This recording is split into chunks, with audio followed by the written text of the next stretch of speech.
আজ এসেছি এক মনোমুগ্ধকর স্থানে, নিকলী থেকে মিঠামইনের হাওর পথে, কিশোরগঞ্জে। প্রকৃতির অপরূপ সৌন্দর্য, চারদিকে শুধু পানি আর আকাশের মিলন। এই পথটা বর্ষায় যেন এক জলপথের রূপ নেয়। এই হাওর ডিভাইডার রোড বাংলাদেশের একটি অন্যতম দৃষ্টানন্দ রোড বলা হয়।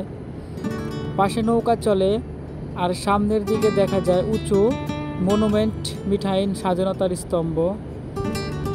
যদি আপনি প্রকৃতি ভালোবাসেন তবে এখানে একবার আসতেই হবে।